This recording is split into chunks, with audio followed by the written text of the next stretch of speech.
So the government is over $30 trillion in debt. The United States of America is. And, they're talking about extending the debt ceiling. Of course they're going to do that. I don't know why there's any drama over if they're going to do it or not going to do it.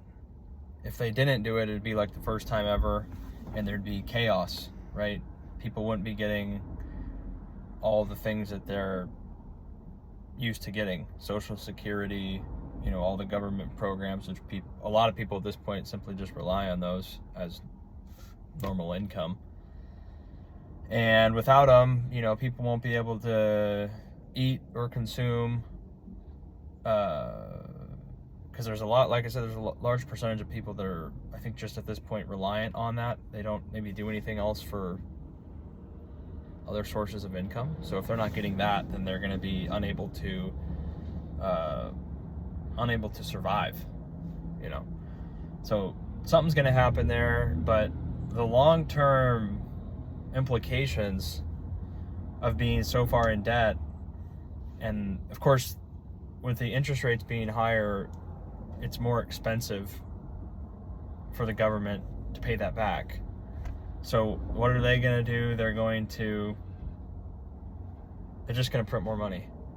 They're going to honor their commitment by giving you the nominal amount of money that they owe you, but they're going to do that by devaluing the currency. So they're going to print more dollars to pay off the debts that they have.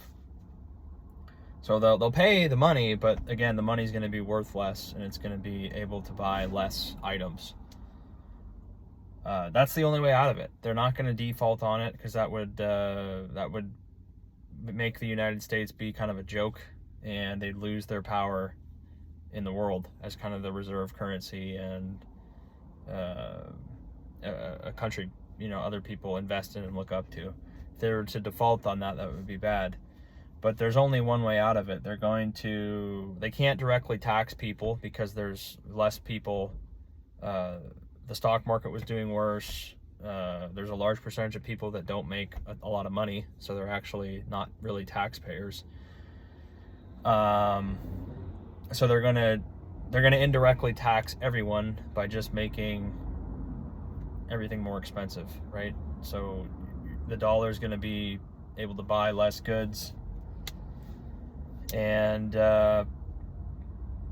it's indirect taxation, right? It's not directly taking your money. It's not like you have to pay the government a direct amount of money, but they'll inject more money into the whole system, basically making each dollar buy less. So again, the prices of everything will just continue to steadily rise, I think. Asset prices will go up. So again, this hurts the people at the bottom because they don't own anything. They don't own assets. They don't own stocks. They don't own real estate. Oftentimes they don't even own a car. They're leasing stuff or renting. So everything just gets more expensive. Their wages go up slower than inflation. So every year that the average person is continuing to live, their situation just gets worse. Maybe they get a 3 to 5% raise, but the real cost of everything goes up by 10%. You don't own anything. So, if you owned a house, the price of your house would go up 5 to 10% a year. And so you would know that you'd have equity in that, and at a certain day you could sell that house for, it'd be essentially an investment, right? People don't have that. Their rent continues to go up. The price of food continues to go up. The price of bills like electricity and transportation and gas and everything goes up, right? But their income is generally the same. So their dollar gets stretched further. They're left with less and less take-home money. Discretionary income is reduced. And that's why it's really not surprising to hear that like 2/3 of people live paycheck to paycheck.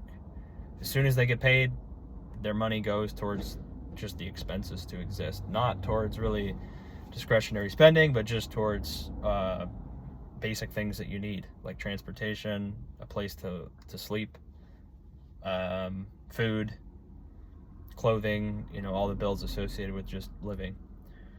So let me know what you guys think. I don't see how it gets any better.